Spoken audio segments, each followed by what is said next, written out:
clothing, housing,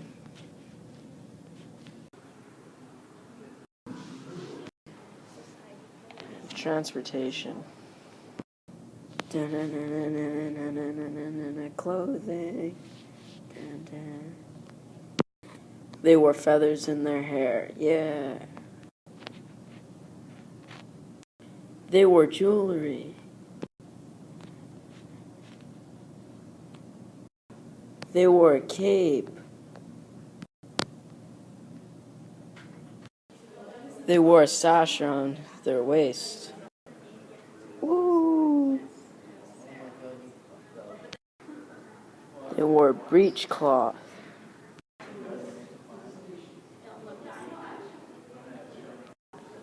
They wore leggings.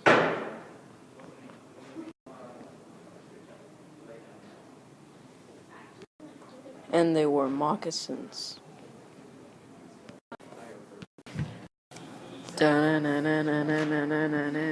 Housing. The Iroquois lived in longhouses.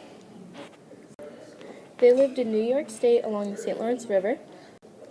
These houses were built near streams and were later built on hilltops for protection of invading tribes, as they were a very violent tribe.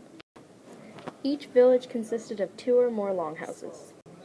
About 50 people lived in each longhouse. Transportation, yeah. The Iroquois people used canoes for transportation. Social.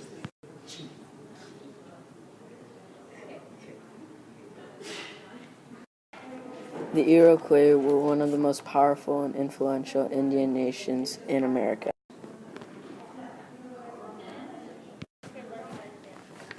They played an instrumental role in the development of New France, the English colonies, and the final resolution of the French-English struggle.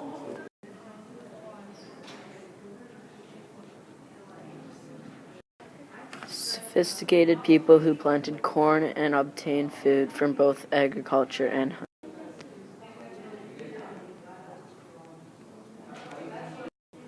Before the disruption of the culture by the events of the historic period, the Iroquois were horticulturalists living year-round in stockaded villages of several hundred people.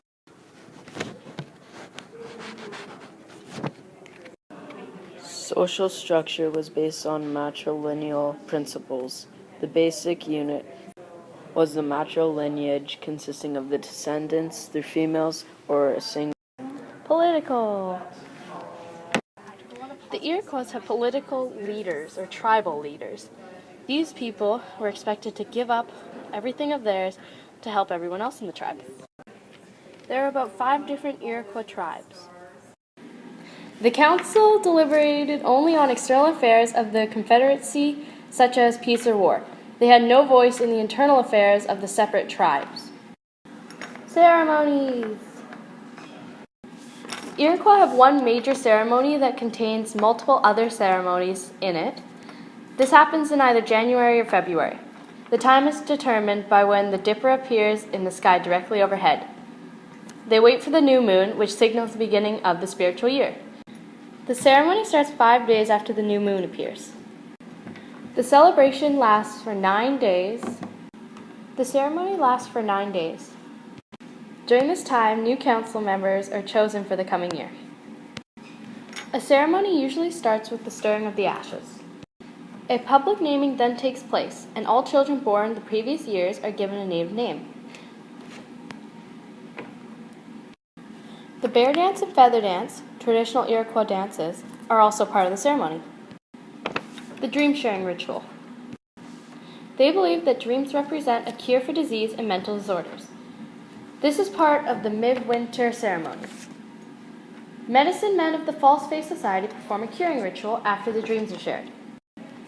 The white dog sacrifice is one of the highlights of the midwinter ceremony. Today, dogs are no longer sacrificed. They are replaced with a white basket. During the closing events of the ceremony, the new council is introduced. A new ritual year begins at this time. The Iroquois were very violent people. They were one of the most powerful and influential Indian nations in America. They were fearless fighters, and throughout the entire existence of New France, they were like dagger aimed at the throat of the French colonies. The Iroquois became allies with the English because both had a rivalry with the French.